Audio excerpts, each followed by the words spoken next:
I just wanted to encourage anyone that's listening that don't think that you can't create a culture like this. That I know some people have some really hard dynamics. They've never had a good example. They never maybe experienced something like this. But for them not to be hopeless or feel like they can't hit the mark. I hope that we've been honest and said, you know, sometimes it is hard. Sometimes it is hard being in community. Sometimes it is hard being vulnerable. But how there's so much fruit out of that. Just because of where you came from, don't let that discourage you from moving forward and making a difference in your family.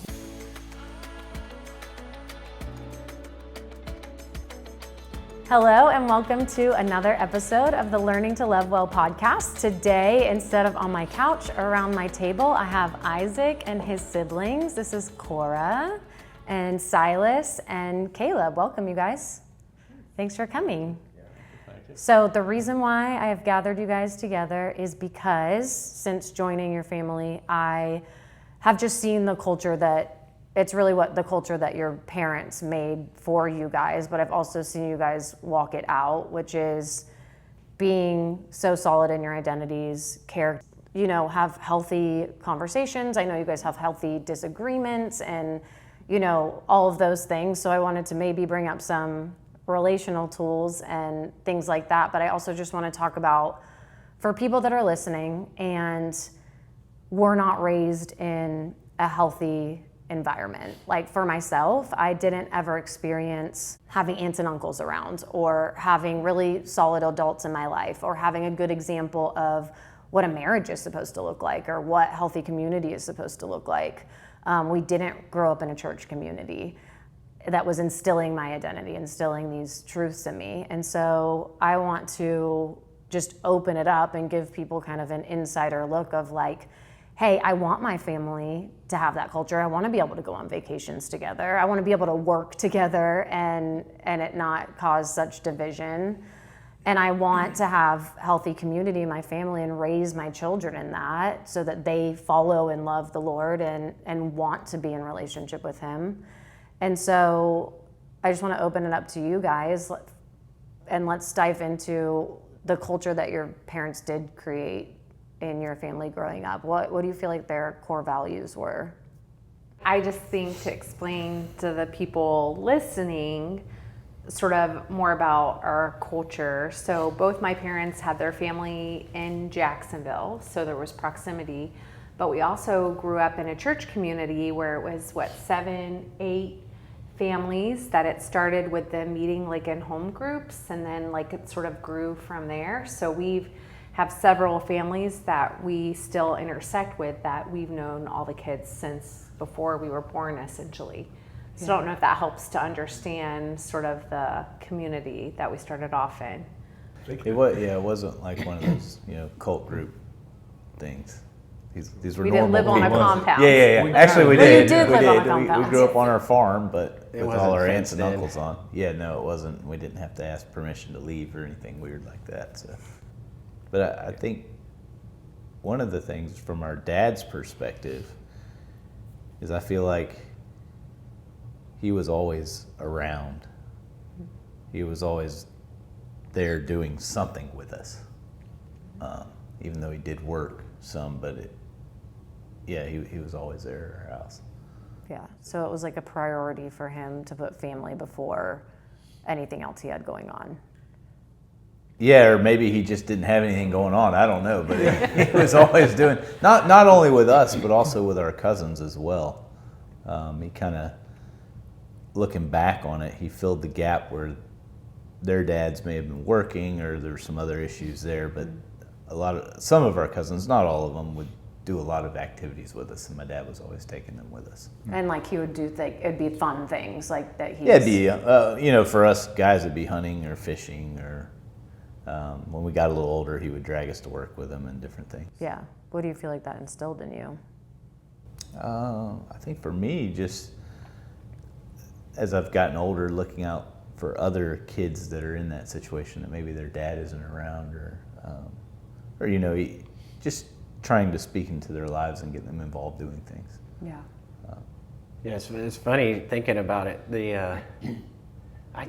you're not that intelligent or aware when you're a child. I mean, you are, but not really, you know what I mean? So it's hard to flash back all these years and think like, what was the culture like?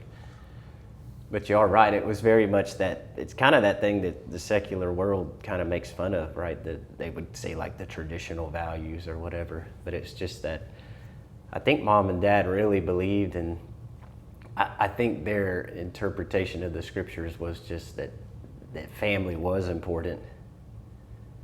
And that, you know, the dad being the head of the house, the mom kind of guiding the house. There was a lot of that, I would say. Definitely not perfect, but yeah, it was structured like that. Dad did the work.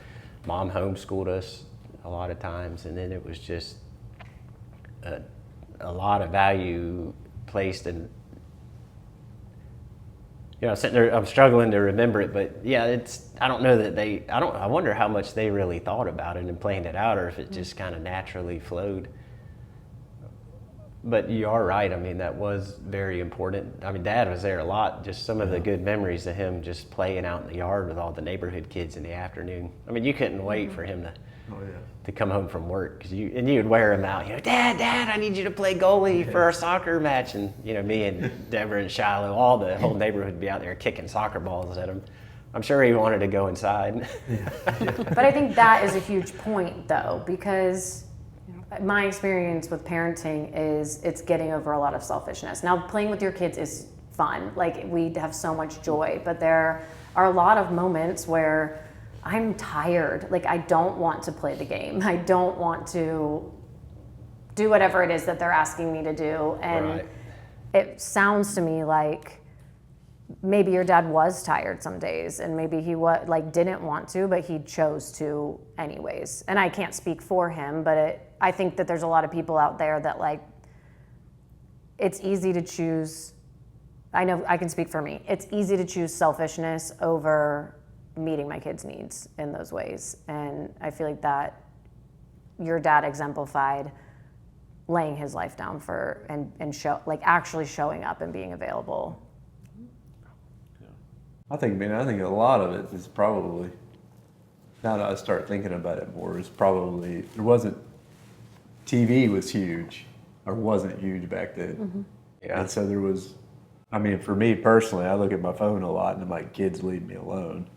But Dad, I think, probably didn't have that outlet like that. So he was more intentional with coming in and playing with us at the end of the day. Not like, hey, I need to go spend my time somewhere else away from y'all. And you can bring work home with you now. So like, you can be sitting there answering all of your work emails at the end of the day that are pressing in on you in this culture in a way that it wasn't even possible when we were younger. Yeah, Dad definitely didn't have that problem. No cell phones or anything like that. We didn't have a TV till I was probably 11 or 12 years old in the house. Yeah. That just didn't happen. I mean, I remember some nights we would play games. You remember the phonics game and like phonics? Yeah, we would. It didn't work for me though. No, and they would. I remember Dad reading Little House on the Prairie to us as a family. Like I don't know if you guys remember that, but yeah, you had what were those nature books that they had like character stories, and then they would teach you stuff about animals. Yeah, focus on the family or something. Yeah, maybe. Or even compared to the culture we live in now, like what we did have other people in our life that their dads did work and it kept them away. Like even without the pull of the technology access, it's still, what that meant at that time is they were just gone. Yeah. They were not, around. But I think it was really cool how we grew up too, because we lived with, my dad had 2 brothers and his parents, they were all our neighbors. So there was 13 of us cousins. So we had built-in playmates and people, we had enough for a kickball team, to be active and stuff. So, yeah. Yeah, we were good friends with a lot of the church families too. Yeah. And a lot of them kind of fostered that same environment. And so when you were over at the Albritton's house or whatever, you were getting a lot of that same, a lot of the same principles were modeled to you. Yeah. In like picking apart Isaac's life and trying to figure out like how How did you guys become so solid? Like, I feel like everybody is very I thought you were going confident. to say what happened to him. Yes. Oh, that's not what we're here for? Oh. No, but Intervention time. I look at each one of you and I don't see you questioning who you are. I see you being confident in who the Lord's made you to be, and not in like, it's not pride and it's not insecurity, but it's security, like, in the middle. Not saying you don't have hard moments or insecure moments ever or anything like that. But it just seems to me that in talking to your parents and talking to Isaac, it wasn't just your parents that were instilling these things in you, like you just brought up. And so what does committing to a church family that it's not perfect, people disagree, but like, how do you feel like your families came together and helped each other raise each other's kids and show up for each other? What did that look like? I think we had that meeting, together once a week, but I think it went beyond that. They were intentional maybe, or they were in the thick of it together, and we had connections. Each of us had different families that, like, we connected with the other kids, and we were sort of in the same age and stage. Yeah. So I think just doing life together, birthday parties, maybe, I don't know about the same school, but, going to camp together, like kids camp, and being a part of youth group, and being in each other's homes, eating meals together. Do you feel like you experienced other people's parents parenting you while you were at their houses? Oh, yeah. Yeah, for sure. Oh, yeah. Yeah. Like, what does that look like? Well, I mean, you sometimes, like, I'll pick on this one family, the Albritons. We'd go in there on Saturdays. You knew that you had to do chores with them before you could go do anything else. And that was mandatory. Like, there was no getting out of it. Miss Gail would make us go out there and, do yard work or whatever it was. Pull vines off the fence. Yeah, and her kids would complain the whole time, and you're like, oh my gosh, like, what are we having to do here? Anyway, we would get it done and move on. But yeah, that was part of life. Yeah. When you were over there, that's what you did. But you continued to show up too. Like, you knew that was Yeah, going to yeah, happen, we still and went you'd over still there. go. Probably because they had Nintendo, and we didn't. But, They had more. They were more relaxed on their TV guidelines. Yes. that's true. Like, you could watch cable TV over there.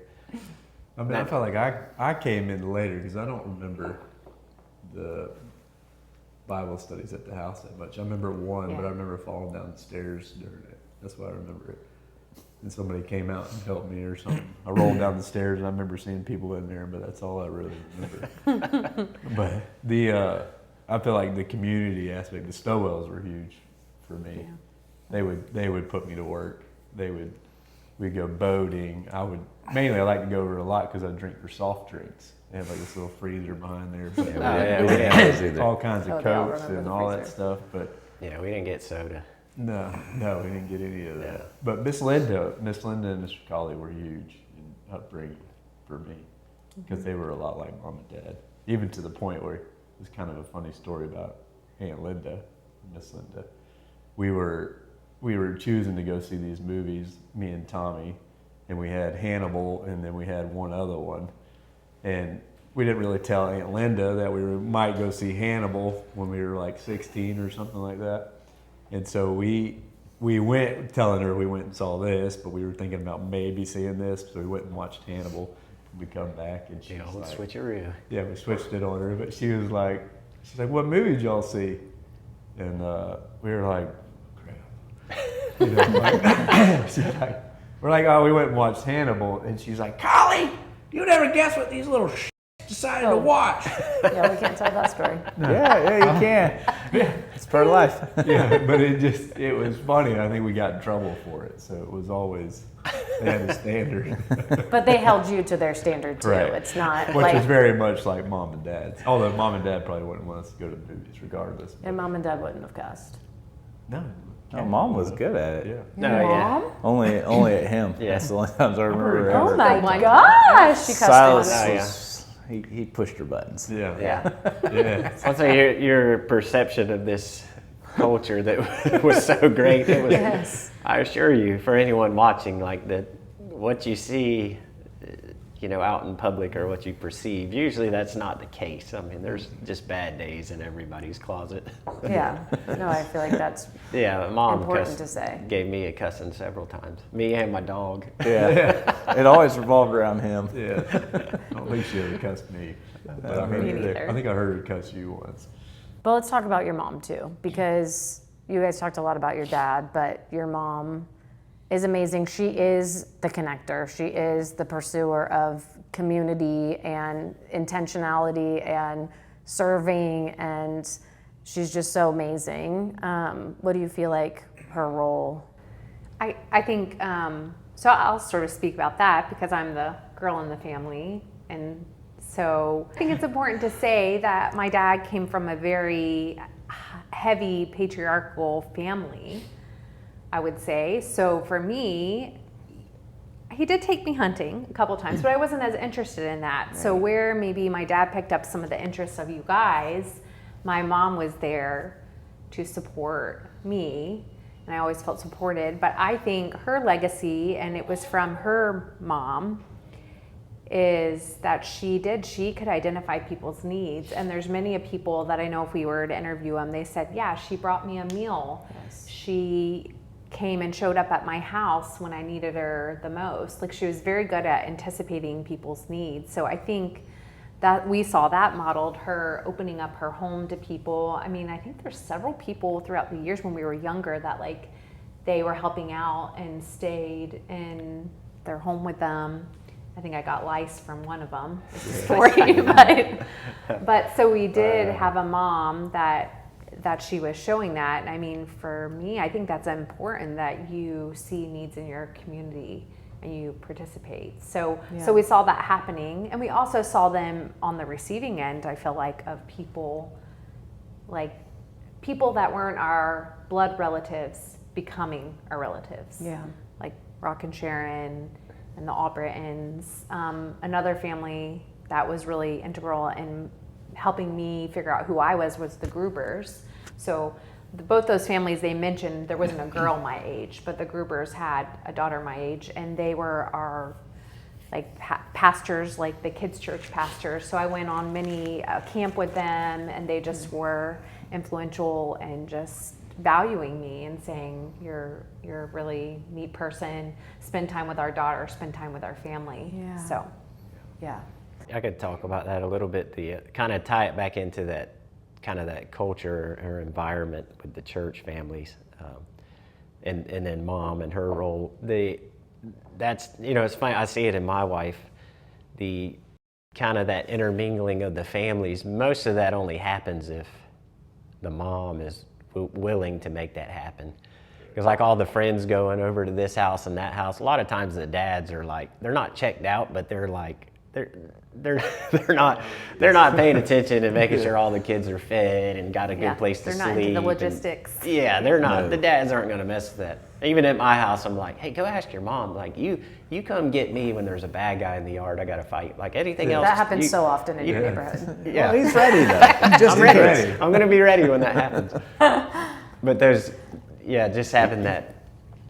Yeah, when you would go to your friend, I talk about the Albritons a lot. It's funny, we talk about the families that we more had someone our age to bond with.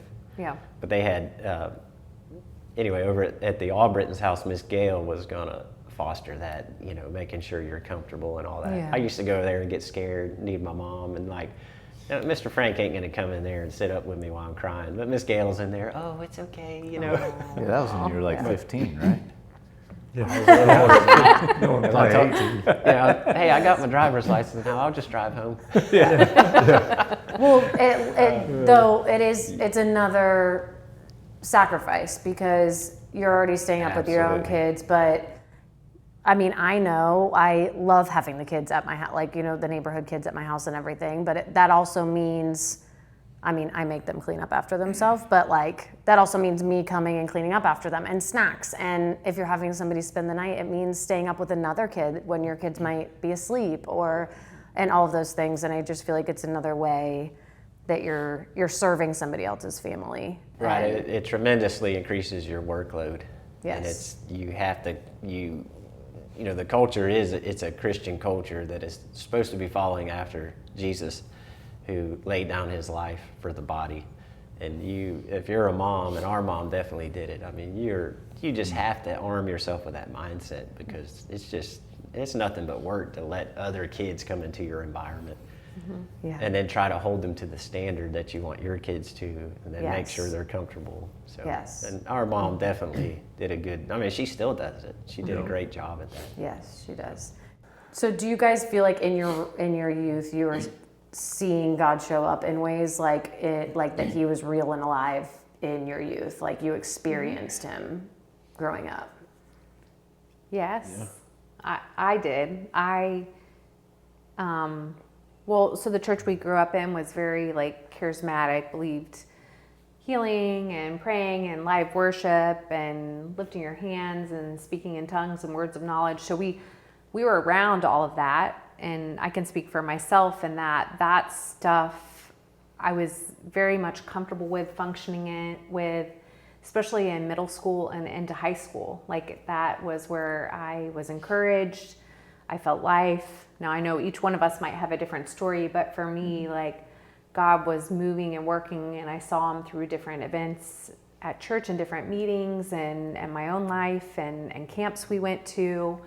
So I very much, that was a part of my growing up. And so, and just even talking to my dad, a lot of times, even when he wasn't, we had some very deep conversations about the Lord, like in his, now it's called the quest room, but where the room where he had the piano, he would sit in there and he would study, and we would talk about scriptures and things. So I would say yes for me. Yeah, that was my story. But I don't know about what you guys thought. That's another great one. It's really making you reflect. Yeah. I don't know, I think about my kids. I told my wife, I said, I think if we were sitting there eating dinner at my house and Jesus walked up and knocked on the door, my kids would be like, "Oh, hey, Dad told us about you. Come on in." They just accept it as true. And I think I was a lot like that as a kid. It's like, hey, this is just it. And I'm just not that intelligent or aware enough to think that, like, to start questioning that stuff. That stuff didn't come till later. Mm-hmm. So I think I was always really uncomfortable with the charismatic movement and stuff. I remember at church, it's like, oh man, they want to pray for me. Like, I'm going to have to go up there and act like the Spirit's on me. I'm like, oh my gosh, this is a lot of pressure, So I never was comfortable, but I get it. There's just different experiences there. Yeah, I was like, bring it on. Yes. But I know that, like, but I do believe that the kind of the community and mom and dad, like, I'm like, they really take what they learn in the scripture seriously about just, I'm a lot more practical, I guess, just the loving your neighbor as yourself, do unto others as you would have them do unto yourself. Just a lot of that stuff, like mom and dad are legit, like they're doing this. And so I think the question was, did you really see the Lord moving and stuff, and was he in your life? I think yes, in a very practical sense, which to me is as real as it gets, right? So just because they were living it out, and these other families, parents were also doing that. Yeah, well, I think that's where so much church hurt comes in, like people that are raised in the church and their parents are not walking it out at home. They're walking it out in public, but they're not doing their best to walk it out in home. And I feel like you can really only walk it out at home as if you are having a relationship with the Lord and if the Lord is moving in your household, because you can't do that out of your own strength. You won't be able to fake that for too long. Right. And you wouldn't want to in front of your kid. Like, it's your kids that know your most authentic self. And so I think that authenticity that your parents have with truly loving God and putting him first shines through in him moving through them in the way that they live. But I would say, even for going to Vineyard, the Lord really moved a lot in my life. And more and more we talk about it, I see the difference of me going with mom versus you kind of going with dad, how their personalities. It might be just our personalities, but I spent a lot more time with mom during that younger age. And I saw the Spirit move a lot when I was at Vineyard, and he moved a lot in me. What does that mean for somebody listening? That's like, what are you talking about? I would say when I gave my life to the Lord, was really kind of funny. I think it was either you or you, I can't remember, but we were in the back room and we were praying, and they're like, anybody want to receive Christ? Raise your hand. And I think I raised my hand reluctantly. Wait, back room at our house or up at? Oh, sorry, at Vineyard. Oh, at the in building. the back room. The youth room. The Yeah, youth, the youth room. that I was raised back my room. hand. And And I must not have been there. And I put it back down, and then they're like, all right, everybody raise your hand and come forward. And I'm sitting there, and I think either you or Kate, I can't remember, one of y'all slapped me. They're like, you just raise your hand, you need to go up front. I would say Silas probably. Yeah, it sounds like him, not me. It's like, you better, I can't remember who it was. Come on, boy, let's go. Your personal Holy Spirit. Yes. Hey, But a deal's a deal, man. yeah. You raised it. You, Captain Practical over here. I remember walking up and just, as I started walking up, just started weeping. And I think that's the first time I really felt him really strong. And I sat there and I think I cried for about 45 minutes in the front, giving my life to the Lord. But it was until after that, it was like every Sunday I feel like I'd feel him move.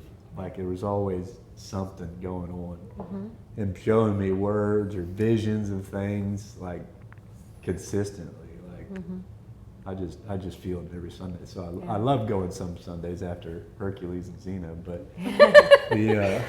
but it was like that almost every Sunday. Did you feel that same way? Because Yes. you were there too.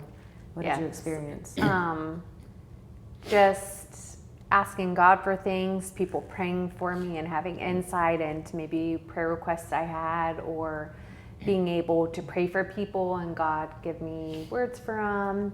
Just, there were several women that I think almost every Sunday there was a season that they were praying for me about something, and they were like older, like my parents' age. Yeah. So I just felt very safe. I felt like I could be who I wanted to be, and there was a lot of people that really poured into me. Like I think of a couple of the Grahams, Scott and Tracy Graham, in middle school. Like, I mean, they picked me up at my house. They took me to events, and like my parents, it was like someone they trusted, but it was like another person investing in me and valuing me. And so I think that helped me build my confidence, like who I was, and just learning to hear God's voice too during that time. I think one thing I was thinking about that, even with the Spirit moving, being called out in the Spirit too was really huge when we were young in Vineyard. Like we had a lot of moms, and I'm assuming the Holy Spirit would tell them this stuff, or either they would communicate. They probably had discernment. They probably had some kind of Communicate. But Miss Dina Brown would come and read her mail or read my mail. She'd do it to a lot of us young guys. She would sit us, hey, we need to talk, or we need to sit down and just need to tell you something. She's like, I know you're dealing with this, and she's like, I would like to pray for you about it. But she would read your mail. It was so creepy because she would know the details of things, and you're like, like how the heck do you know this? But it was, Well, she's really prophetic. yeah. But also using that in love, not in a way of calling you out to like shame you or embarrass you, Correct, but like, yeah. hey, this needs to come into the light so that we can. Yeah, she would bring you, separate you, healing. kind of like, but she would do it to all of us young guys. But you guys must have missed out on that. My experience is nothing like that. Yeah, At all. Long gone Yeah. from there by then. Well, and well, I don't want to Yeah, no, I share your ran my testimony, own thing, but but I didn't really come to the Lord till I was 19. Yeah. But yeah, that was not my experience. Like on that level, like they're talking Yes. Okay, so your parents did an amazing job, and they weren't perfect. I think what you said earlier, Silas, is like, we're not trying to create this perfect facade of your life and all the people. Because I've met all the people in your life, and they're all amazing and love the Lord, but just like us, they have their stuff, and they have their bad days, like you were saying. And I think that I don't want somebody to walk away from this being like, well, that's not achievable. But it's really just choosing people who are choosing Jesus and continuing to choose and continuing to walk it out. And it sounds like that is what your parents did.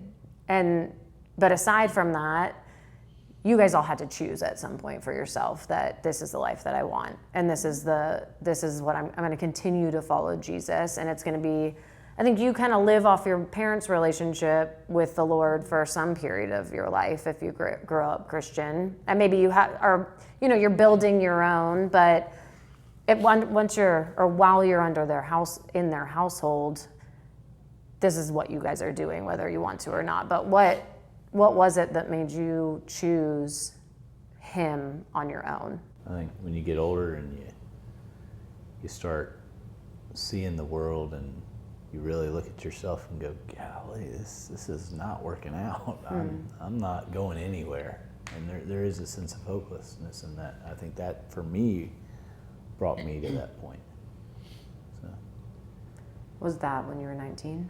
Yeah. Mm-hmm. Yeah. Do you want to tell us about that or no? Yeah, no, there's things that built up to that. Yeah. Different friends that came into my life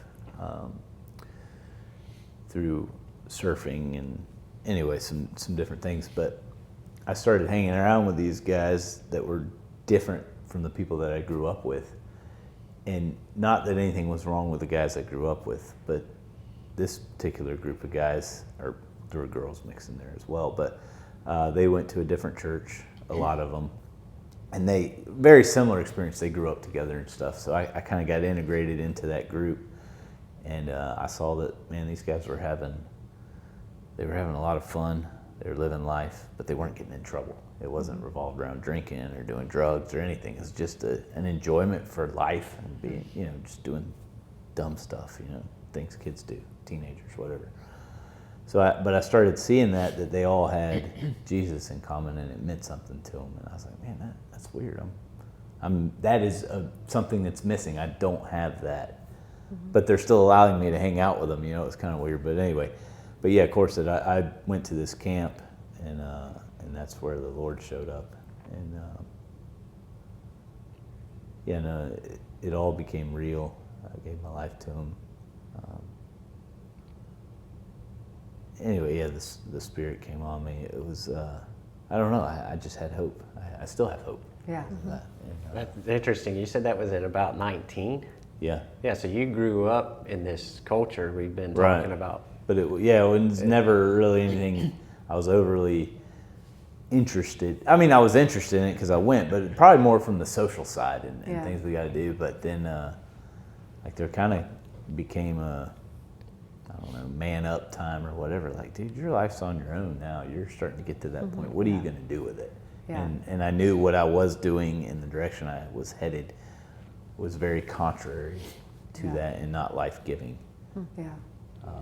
But that really speaks to me in that you can do everything you can as a parent, and you have to recognize that your kids have free will, because you didn't have to make that choice. You didn't have to have that experience. You could have gone whatever direction. No, and when you were asking the earlier question about, I'm trying to think how you phrased it, but about seeing God moving in your life when you're younger and things like that. Now looking back on it, I can see the practical things that people might just say, oh, well, that's just a coincidence. But the events leading up to how I arrived at that place, like it's like, man, you can't fabricate and steer yourself into this. They happen, and God has a plan behind the scenes. Yeah. That now I can see some of that, but before I would have been just like, yeah, whatever. I just made, I chose to go here last minute. Right. I met these people, and because of this happened. Like I couldn't have fabricated that if I tried. Right.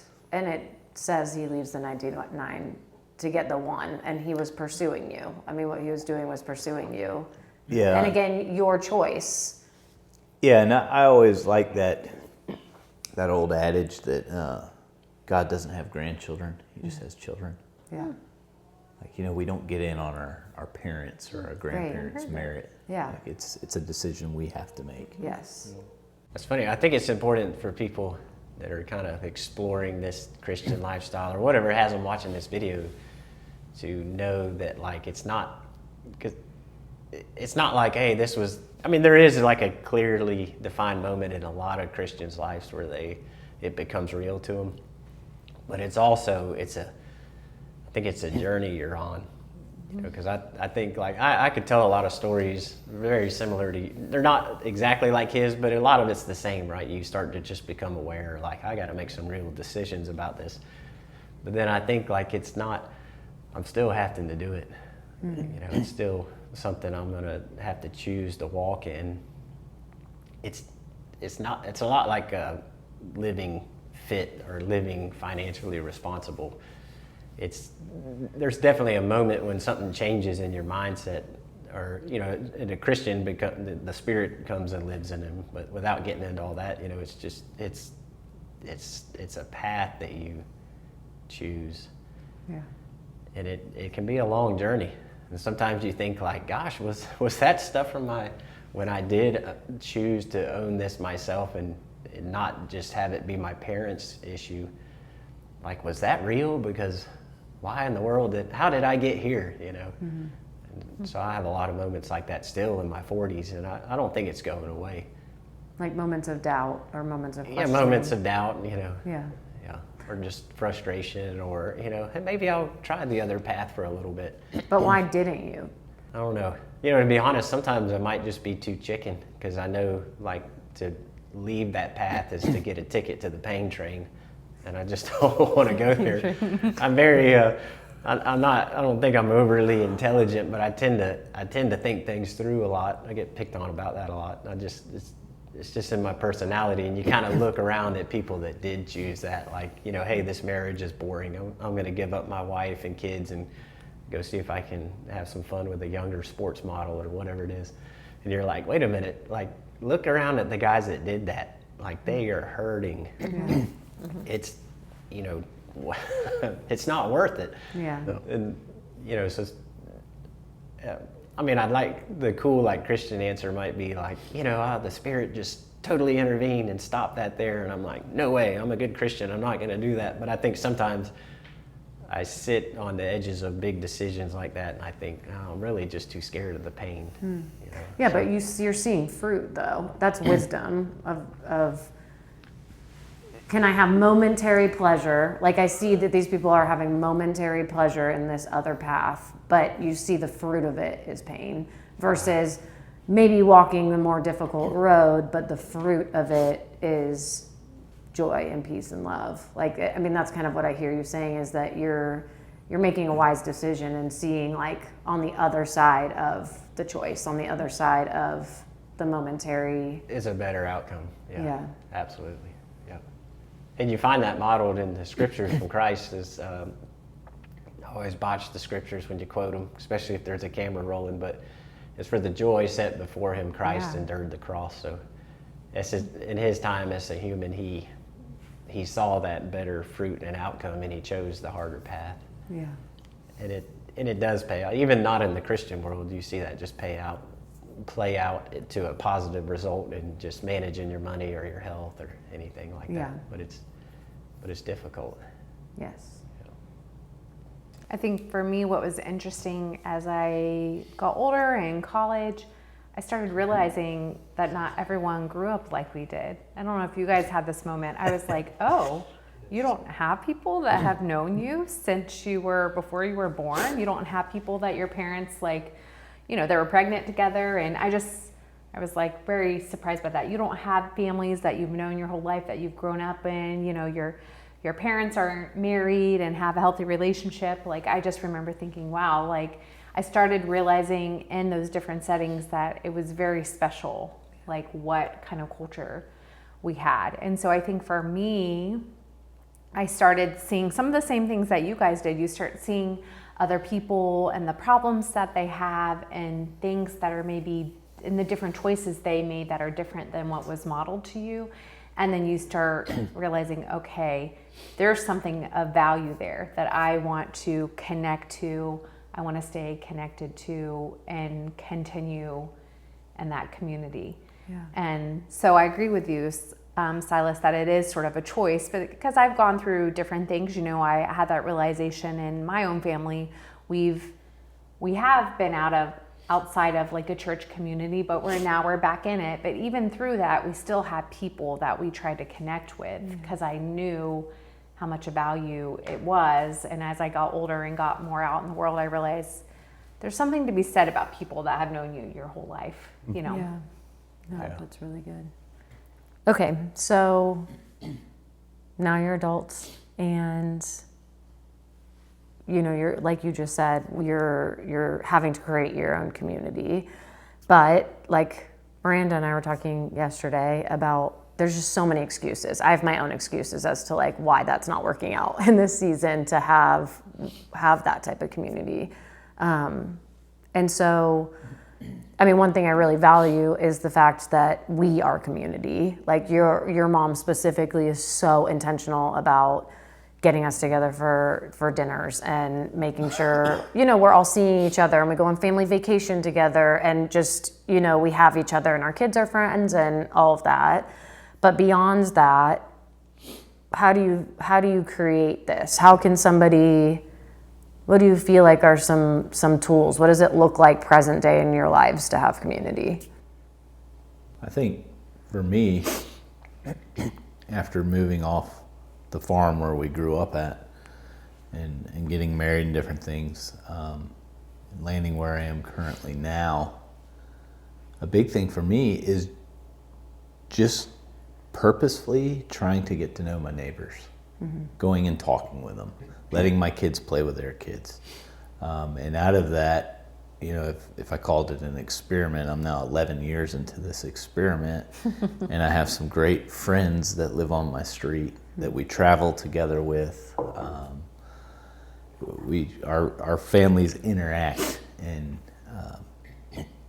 it's different. A lot of people, when I tell them those type of things, they're like, "Man, where do you live at?" Like, my neighbor, I don't even talk to my neighbor. My neighbor's an idiot, or, you know, whatever it is. Right. And I'm like, "Yeah, gosh, like, that's miserable. Why would you want to live there, you know, without knowing these people?" So I think for me, it's just being intentional about who's around me and just reaching out, helping them, whatever it is, to get to know them a little bit. That goes a long way with people. Yeah. And you guys also host Monday nights that we come to.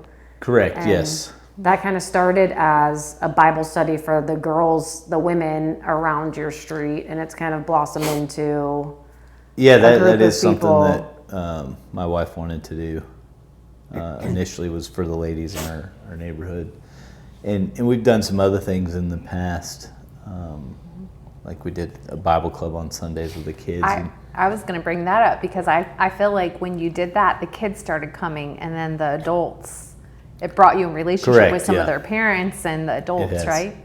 Yeah, so I think it's, you know, being intentional about your relationships with the people around you.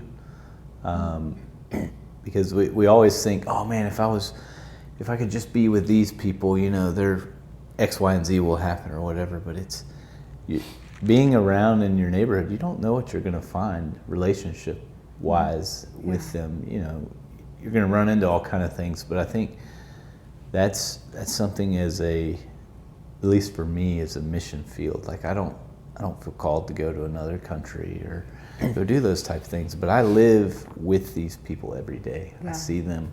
I want to interact with them. I want the best for them. I want to pray for them. And those things have evolved over time, but they take time. People unfortunately aren't very trusting right away, and you have to build that with them.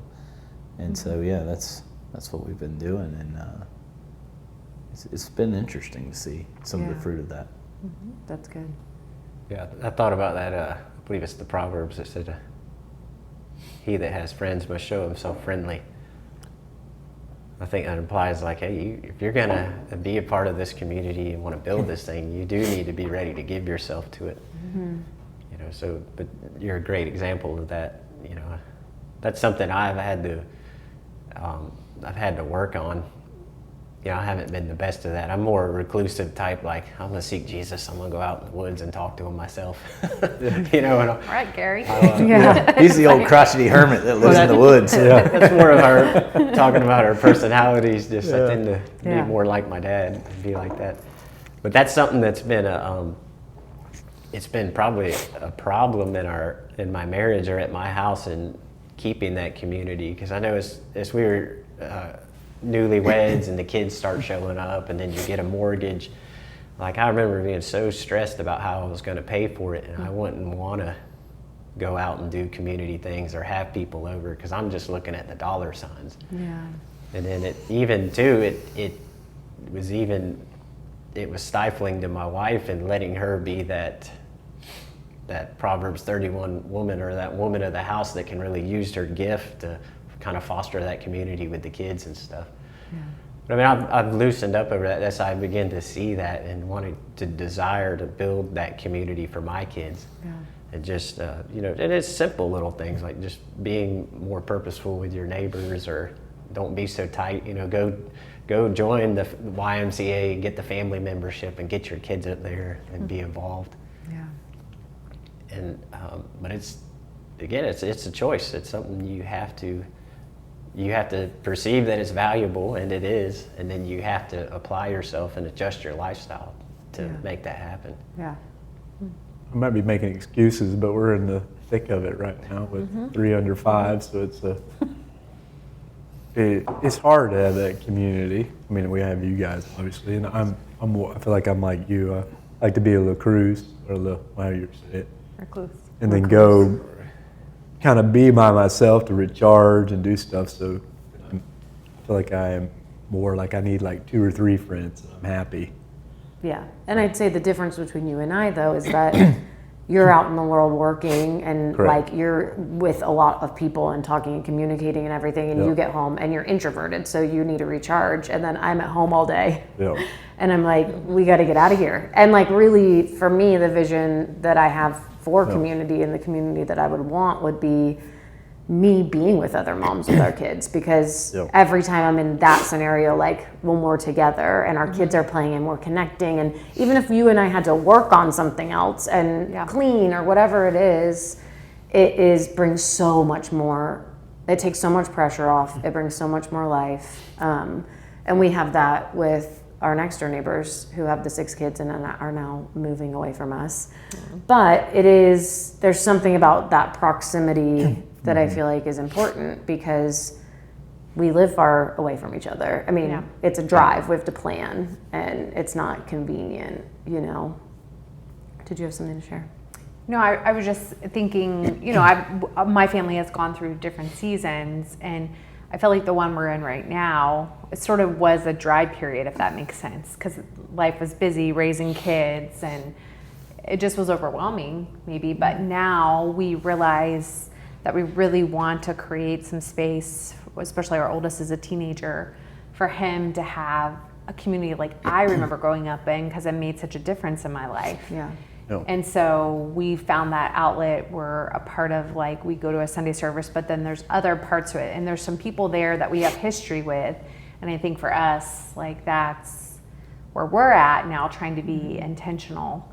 Yeah. But I do agree, there's a lot pulling at you, and now on this stage, a lot of our kids are in different activities and stuff, and so we do have little pockets of community, but to find a community that has the same exact values and wants to and would create a culture to point your kids to Christ, like that is something we were thinking more about, and we wanted to be a part of this church community. So we're thankful for that, but I know it can be challenging, like you said. But I like what you said, Silas. You give yourself grace, and you might, in the season, you might be in different seasons, right? It might look different. Yeah. But like Caleb said, it takes time to invest in those people and to make those like connections with them. Yeah, totally.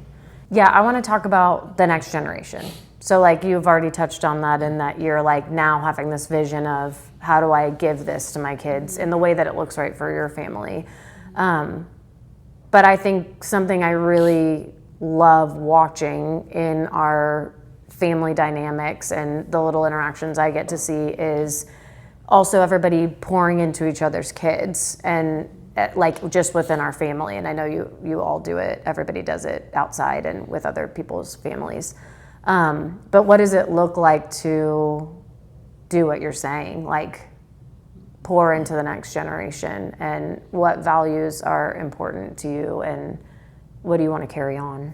I can go. I can say something. I wondered if I would feel emotional during this interview, and so I sort of feel it right now, but I'm just so thankful for our family and my brothers, and I feel like I'm sort of coming out of a fog in a sense, and so I appreciate each one of you guys and how you've taken my boys especially, and even my daughter, and are intentional with her, just even in the family like gatherings, you know, and like it doesn't have to be some amazing like mentorship program, but just when you're around them, I feel like there are moments that you're purposeful with them, you know, cheering them on, listening to them, excited about what they're into. And I feel like for me, that's what I want to press into, because that's like a community that I already have existing, and I sort of know I don't think you'll go away.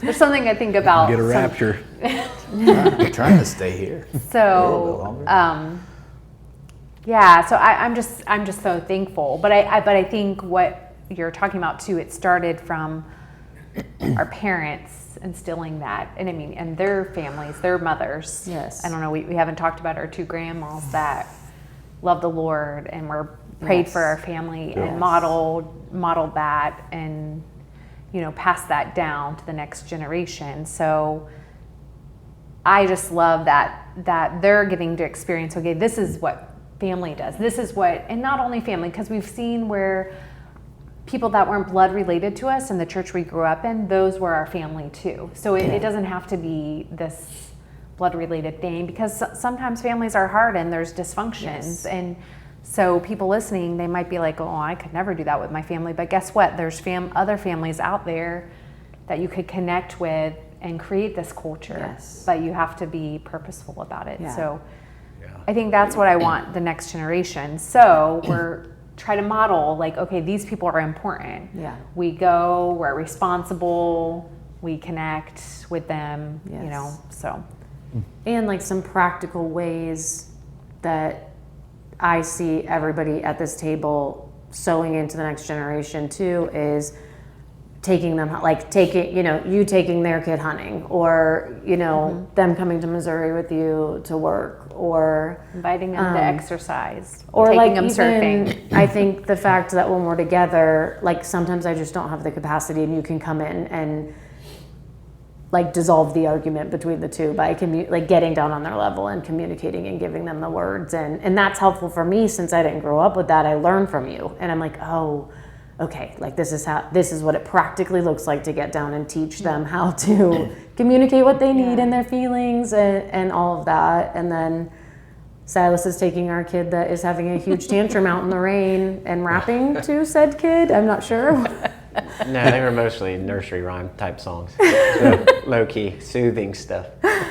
But I was, we were at the end of our rope in this situation, and you could step in and be somebody that's coming in emotionally regulated and taking the time and being intentional, or, calling out somebody else's kid for, like, I see this in you, let's talk about it, let's have a conversation and talk about character and talk about, I've heard you guys having conversations with the boys about like, that's not what a girl really likes, like, let's talk about that. A lot of those. Yeah. Yeah. Or like Silas helps me understand my middle child. Like, okay, were you like this? Oh yeah. I was like, okay, he's still okay. He's still okay. He's Yes. gonna be fine. Yeah. No, I like what you said, Cora, about like if something to the fact that don't give up because you just go, well, I haven't had that environment in my family, because you might be the one to start that. Yes. Like a lot of our grandparents came from terrible home lives, and they just, if you choose, like I want it to be different. Become intentional. Do a lot of praying. I mean, what's the old? I remember years ago Ken Stout telling me the Lord's truths are universal. So I mean, these kind of principles work. Without launching into a history lesson, but I think that's why America got to where it did, because it just, Christian or not, a lot of people just built off of those principles, and it produces an outcome. But so I think, if you see value in that, go for it and start praying and ask the Lord. I think He'll bring those families into your life, and then I think He'll help you foster that environment that maybe your kids will pick it up and run with it. But I would, there is no guarantee though, because I mean, you get, well, even just in Dad's family, under Grandma and Grandpa Dudley, there was a lot of different choices made and some hard paths taken by some of the siblings. And so I think you got to realize that like you cannot guarantee success because people are going to do what they want to do. You know, there's the sinfulness of man, and then the deception from Satan mixed into all that stuff. It gets very difficult. But I think that is, you know, your best chance, and that's what I'd like to do for my kids. I think all you can really do is, you know, find other families that think that way. If the husband and wife can get on the same page and try to model that environment. But what's the old? You used your old saying that I never heard, but the old one: more gets caught than taught. You know, just kind of having that environment there and modeling it for your children. Where have you been? If you think about out it, in the streets. I always say a kid can spot a hypocrite so quickly. You know, but if you model in humility that Christian lifestyle, and your kids will pick up on it, and hopefully run with it and create that kind of that generational strength or that community that we're talking about. Yeah. And I love that you are talking about, I don't know which grandparents came from more of a broken household. Both of them. Well, yeah. I mean, none of them were perfect. Yeah. No. Yeah.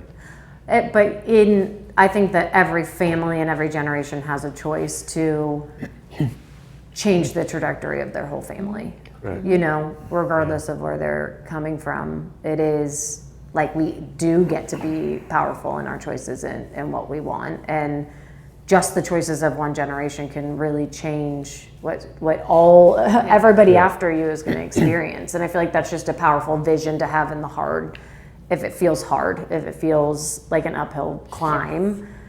I know in my life, like both my sister and I did not experience what you guys are talking about, but I feel like our households now look like what you're talking about. Not always perfectly by any means, but I think both of us chose like, oh, this is not what I want, and now I know Jesus, and I'm seeing this fruit in these other people's lives, and He will make a way as you follow Him to create that.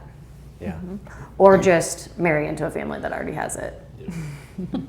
See what? Sorry, we're Life hack. out of brothers. Yes.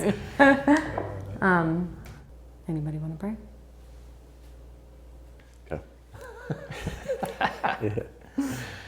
Lord, just thank you for the opportunity to sit and just sit with my brothers and sister and wife and just kind of understand and see kind of where we all came from, even though we came from the same parents and kind of the same home, Lord. I thank you for that. I thank you for this opportunity. And I pray for our listeners and viewers that they seek you and they put you first. And all this stuff will be granted, I think, or I know it will be. They just honor you in their life and in their marriage and in how they raise their kids. I just pray for the Lord's Spirit just to lead them in their everyday decisions. I just thank you. I think a lot of them just their identity in you. Just realize their identity. That it is you that leads all of us, and it's our everyday choices to serve you, even when it's hard. Just thank you. Amen. Thank you guys for coming and being here and spending the time. And until next time.